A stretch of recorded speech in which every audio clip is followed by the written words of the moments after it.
दोस्तों मैं आज बताने चला हूँ कि दुनिया में जो कुछ भी आपके जीवन में घटना होती है, फिर चाहे वो दुखद हो या सुखद, उसका प्रभाव पूरे ब्रह्मांड पर पड़ता है। मनुष्य स्वयं ही अपने कर्मों का जिम्मेदार होता है। ये खुद उसके हाथों की कमाई होती है जो उसके सामने आती है। मनुष्य समय समय पर गलतियाँ करता है। कभी वो अपराध करता है प्रतिशोध में, कभी वो हत्या करता है गुस्से की ज्वाला में, और कभी वो अपनी जीवन लीला समाप्त कर लेता है क्षणिक भावावेश में। आज ऐसी ही कुछ घटनाओं का चित्रण आपके सामने प्रस्तुत किया जा रहा है कि किस तरह एक शराब पीने वाला अपने पूरे परिवार को परेशान रखता है और साथ ही अपने जीवन को तिल तिल करके समाप्त कर लेता है, और कभी एकदम भी।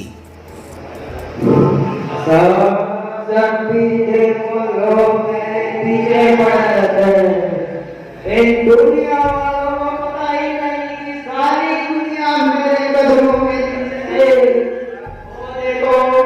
वो देखो आसमान, आया आया आया, ये आया।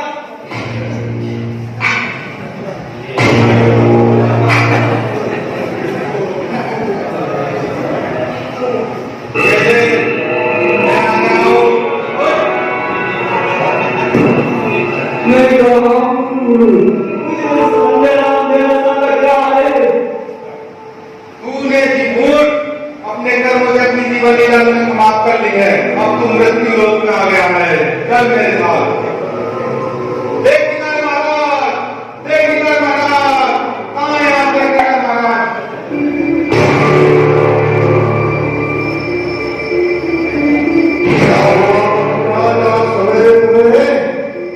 देखिए निकल महाराज, मानव की क्या क्या गलतियां करता है। ये अपने कर्मों से अपनी जीवन लीला नष्ट करता है। जरा काटिए तो इसका लेखा तो था, पता तो चले कि कैसे कर्म करके इस दुनिया में आके वापस आया है। इसका जरा लेखा नोट करिए। इसका नाम प्रकाश है और इसके बाद का नाम नरका। इसको हमने उड़ी घर में भेजा दिया। संस्कारवान घराना था और उसको बुद्धि की हमने खूब दी, बुद्धिमान बनाया था। मगर लेकिन ये अपनी कुछ संगति की वजह से, अपनी कुछ संगति की वजह से अपने आप को नशे और शराब का आदि बना लिया और अपनी जीवन लीला को समाप्त कर दिया। इसको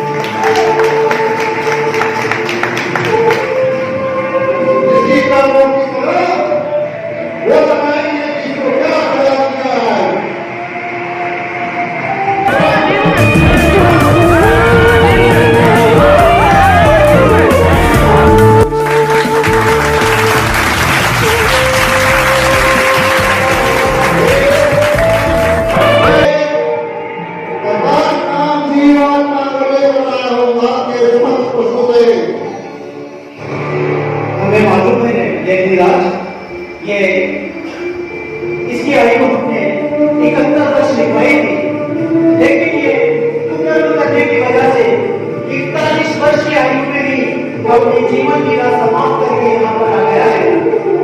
हमारा विधान है कि जब हम जिसकी आयु जितनी लिखते हैं उतनी ही आयु तक पहुंचने की व्यवस्था भी करते हैं, लेकिन ये भी हमारा विधान है कि अगर कोई व्यक्ति अपने माता पिता की सेवा करता है तो हम उसकी आयु में वृद्धि कर देते हैं, और कोई अगर कुकर्म करता है तो हम उसकी आयु में कमी भी कर देते हैं, बल्कि हम नहीं करते, वो स्वयं अपनी आयु में कमी करता है। इस व्यक्ति ने ऐसा ही किया है।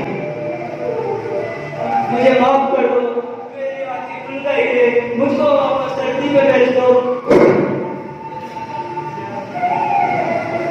क्षमा का अवसर जीवन में कितनी बार मिला डॉक्टर? जिसने हमारी जिंदगी के विधान में मेहनत डाला है, इसको ले जाओ और नर्क की गहराई में डालो। ले जाओ इसको और मृत्यु आपके हवाले करो।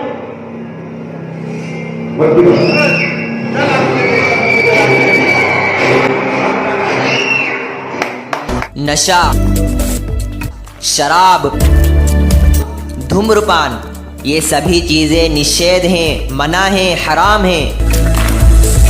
और कई सामाजिक संगठन नशे की रोकथाम के लिए कार्य कर रहे हैं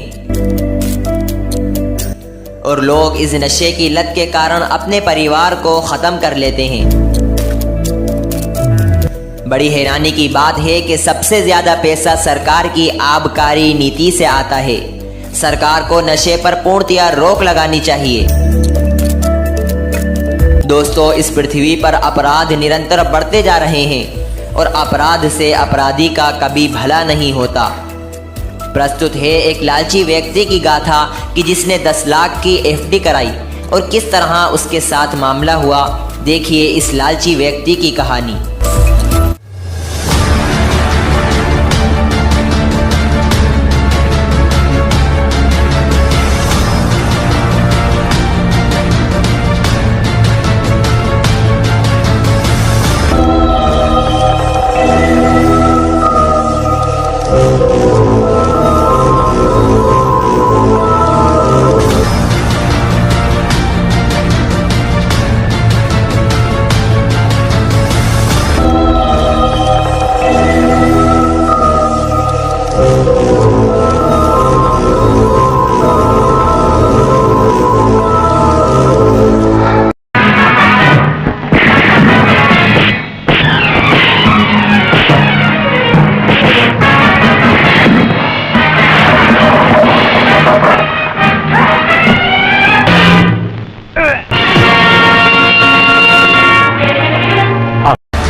संस्कारों को कितना नीचे गिरा देता है। देखो इन दोनों की फिरा, ये दोनों नीचे गिरे। चलो उठो, तुम दोनों मैंने बुरे कर्म किए हैं, दोनों उठो। अब तुम्हें तुम्हारे कर्म की सजा दी जाएगी। बेफिक्र महाराज, बेफिक्र महाराज, बेफिक्र महाराज। क्या हुआ इनका? देखिए बेफिक्र महाराज, ये मानव जी कैसे कैसे काम करता है। ये दोनों अपनी गलतियों की सजा करके फिर आज सुबह सुबह आ गए हैं। आज तुम्हारे दोनों हाथ पैर हैं, क्या बात है? लेकिन महाराज जरा इन दोनों का लेकर जवाब बताइए, ये ने हत्या की है और ये कुकर्म करके वापस आया है। आप परेशान नहीं होंगे, हम सब परम भर के आदेशों की पालना कर रहे हैं। हम सब उस काम पे लगे हुए हैं। कभी कभी तो लगता है महाराज कि मैं जाके ये सब काम छोड़ के आराम करूं, लेकिन परम धर्म के आदेश की पालना हमें करनी ही पड़ती है। इसलिए आप हमारी इनको इसमें ये एक तो लालची है, ये अपने गांव में ब्याज का रुपया चलाकर लोगों का शोषण करता है और इसका बड़ा टूल, भयानक टूल क्या है ये भ्रम बताएंगे कि इसने क्या क्या ऐसे कर्म करे हैं जिससे पूरी जनता परेशान है।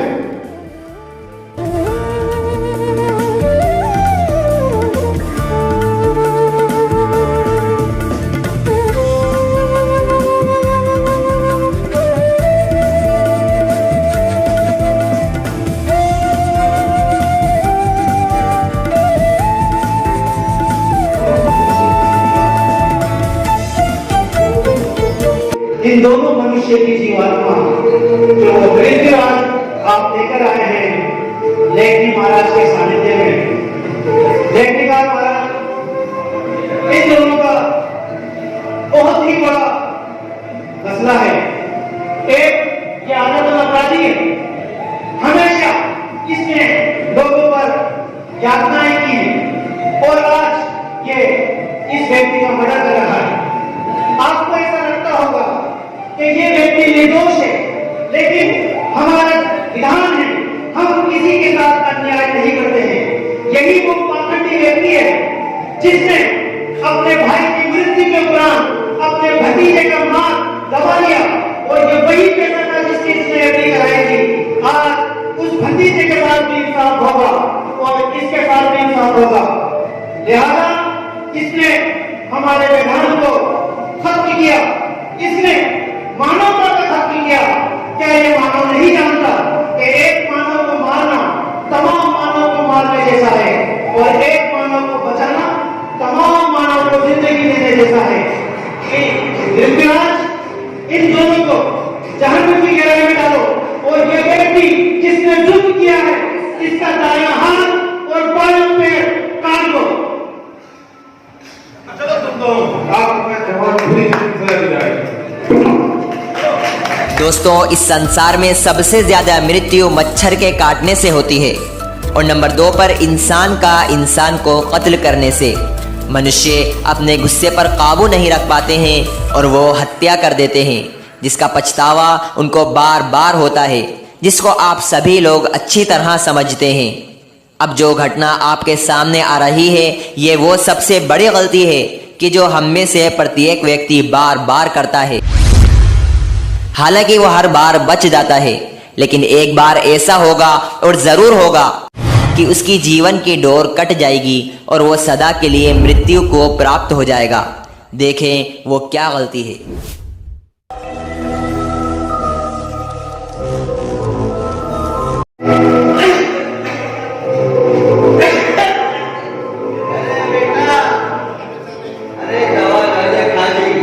अरे यार पिताजी, तुम भी हर बार परेशानी करते रहते हो।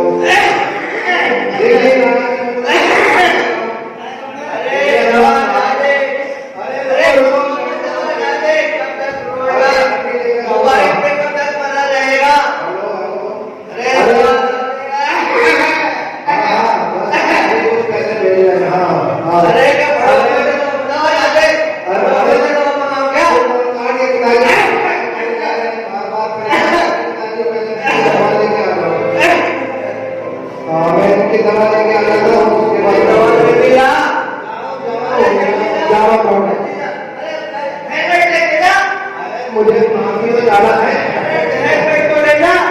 बात आ जाऊंगा है कि जरूरत नहीं है, जाता हूं आ रही है।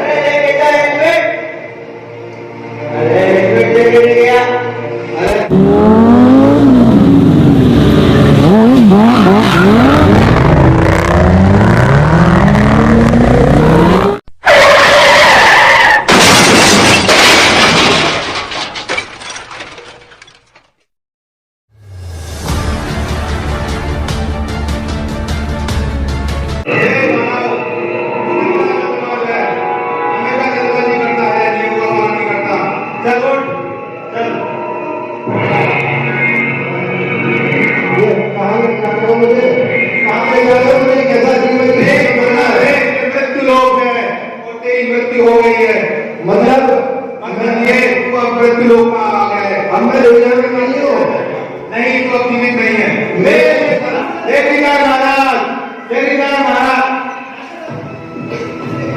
देखिएगा महाराज, जरा देखिए तो मैं इसको लेकर आया हूँ। क्या हुआ महाराज?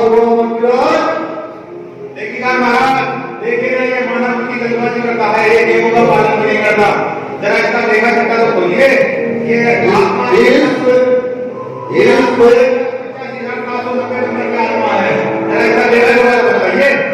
इस व्यक्ति का देखा जो आपको अजीब लग रहा है। क्या हुआ लेखिका महाराज? उचित गलत है, इसको ब्रह्म के सामने प्रस्तुत करके हे ब्रह्म, हे ब्रह्म, हे ब्रह्म,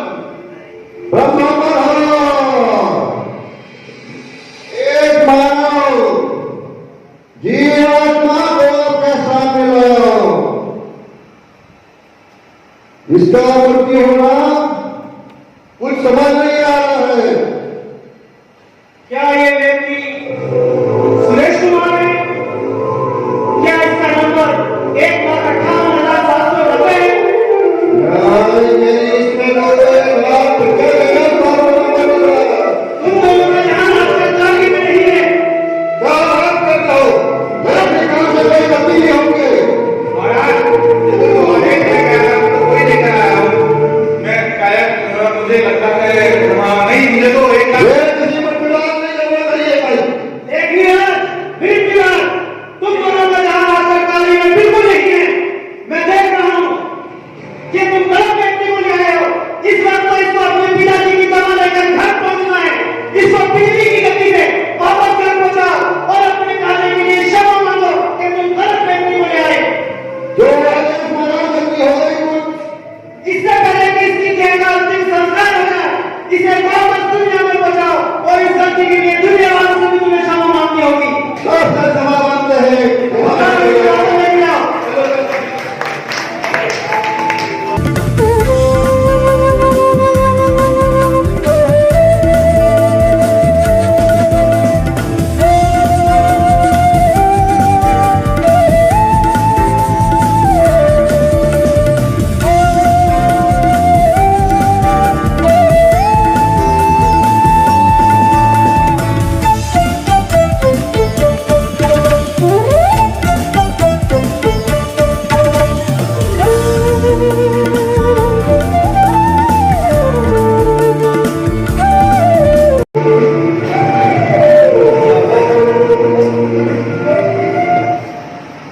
आज जो मुझे ये मौका मिला है, ये हर किसी को नहीं मिलता।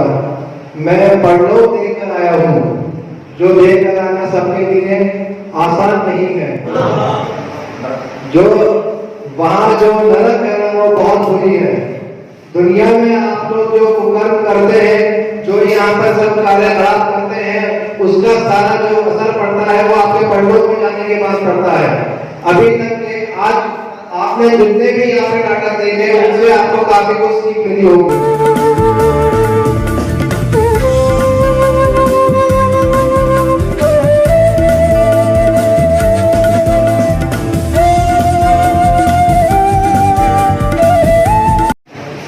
वर्ग संस्था द्वारा आपके लिए जो आज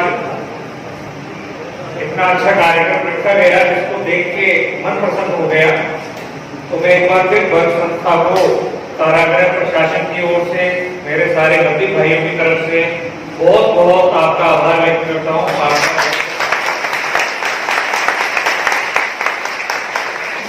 आप लोगों की प्रत्येक बात में सांप्रदायिक सौहार्द की बात है। आप लोगों की प्रत्येक बात में देश की एकता, एकीकरण, अखंडता की बात है। आप लोगों की प्रत्येक बात में मानवता का संदेश है।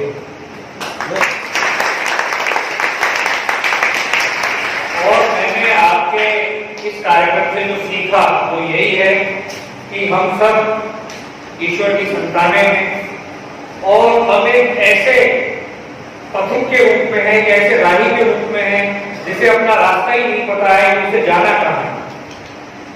और ऐसी स्थिति में ऐसे लोग हमको रास्ता बता रहे हैं, तो हमें इनके द्वारा बताए गए मार्ग का अनुसरण करना चाहिए।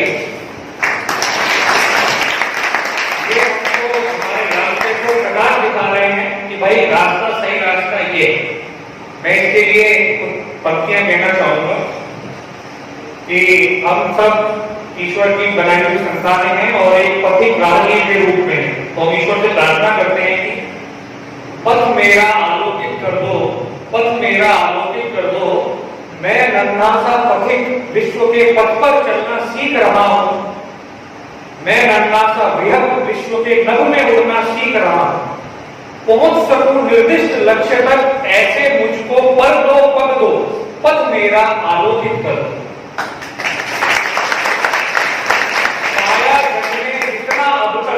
पाया जग में जितना अब तक और कहीं जितना मैं पाऊं, मनोकामना है मेरी उससे कहीं अधिक दे जाऊं।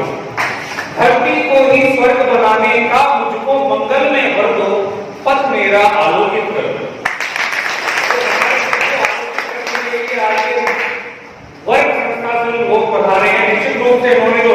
दिखाया है हम पथिकों को, हम छोटे राहगीरों को कि ये रास्ता मानवता का रास्ता है, इस पर चलकर हम अपना तो उत्थान कर सकते हैं, अपने समाज का, अपने राष्ट्र का उत्थान कर सकते हैं और भारत को वापस एक विश्व गुरु के रूप में स्थापित कर सकते हैं।